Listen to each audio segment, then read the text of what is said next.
So I bought me a book just to draw my dreams and visions and what's very powerful and meaningful. And yeah, I want to share with you guys.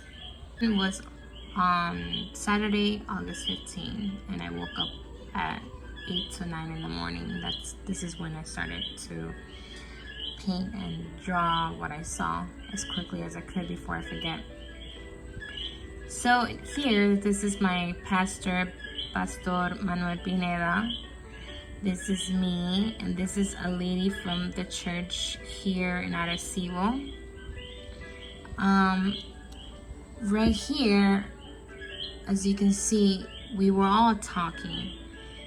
And when Pastor was telling us, he was telling us, hey, get ready, pray, because something's coming, pray, get ready. So me and her, we had stayed alone, and I remember staying right here, like on a grass. And on that grass, suddenly, I see a dragon. And this dragon is like a star. Starts from right there. That star, from that star flies around and around and around and starts to get big like a dragon.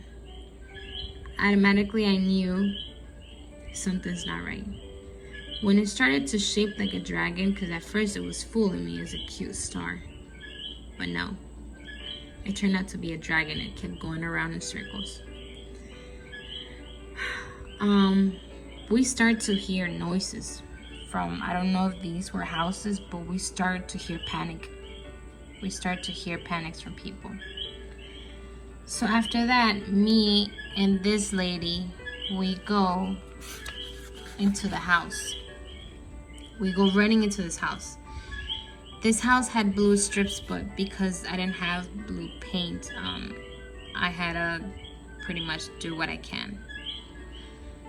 From there, I remember that we went inside the house. We stepped in. Inside the house, Pastor was praying, his daughter. Then I saw my mom. Then I saw my husband inside with my son praying. Then, the eye of the dragon kept wandering around and came to this window. And through that window, he was looking for me so bad. But he saw Pastor, my mom, my husband, and he did some type of, fire and breath, and obviously they died.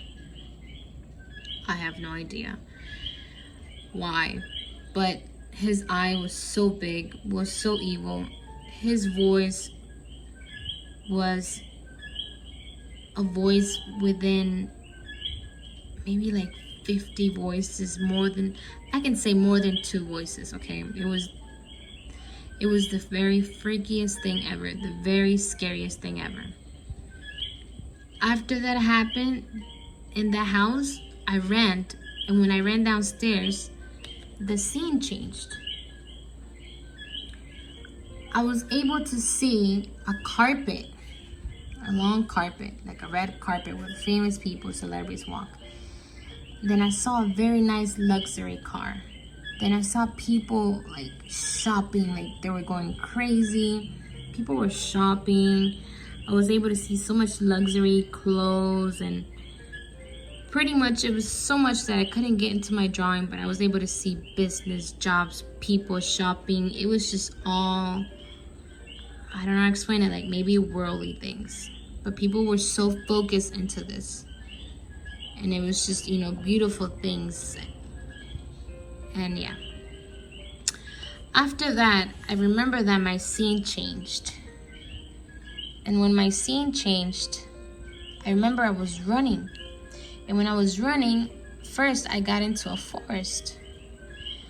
When I saw that forest, I saw the forest was kind of weird on this side. But then I saw a living water, and I saw a deer. The deer was looking at me. And this living water was so vivid. It wasn't like a river, regular water. It was just literally, this water was so vivid, like it was real, like the river was alive. That's why I colored it like that, because I didn't know how to do a 3D river. But that water was like, it wasn't running, it was floating, it was flowing, because it was so vivid, it was real. Like I can't explain it, but pretty much I was there, and I remember running through there. When I ran through the forest, I remember that I saw the cops. The first thing that I said to the cop when I saw it, I said, hey, it was a lady. I was like, hey, the dragon is following me. The dragon is following me. So the cop actually didn't care. The cop only cared until when he saw danger, which is here, the dragon. So me and the cop, we try to run up, literally up. When we run up, I am seeing there's so many rocks, okay? When I get to here, I see the dragon dropping. The dragon turns like this into a woman with long hair. And that dragon is carrying a little girl. That girl's like about 4 years old, okay? So I come here, literally. And when I get to here, I'm able to see the building, and it's like a church. But that church has no entrance, like it was closed. So I see the dragon with the little girl, and the little girl is crying for help. The little girl is scared. Like, it was a little child, and if I didn't go to her, she threatened me that she will kill the little girl. And I remember that I stood still. I didn't say anything. I was praying. Then she acted very diabolic, like very crazy type. Very, very crazy, very violent. And she stabbed the little girl. And then she grabbed a knife and killed the little girl's neck. So I cried, because hearing that little girl's cry, it was the worst. It was very crazy. So she came here. When she came here, something came from heaven, like literally, like very, like dropped with power, and I was covered, and she couldn't come any more longer because there was something that stopped her. She wanted to come here, but the dragon couldn't even get near me. So I remember that the dragon couldn't stand to be around here, and the dragon left. While I wasn't with that anymore, like I didn't see that arm protected, I remember walking here, and I saw the little girl, and I saw a lot of dead people. Obviously I drew two, but there was a lot of dead people, a lot, next to the church, because this was like a little fence to drop bodies. And I remember that when I saw the little girl, I prayed for her. I prayed, I did all that I can to pray for her, to revive her. And I remember when I did that, my dream, like my vision was gone, because my daughter came and woke me up quickly.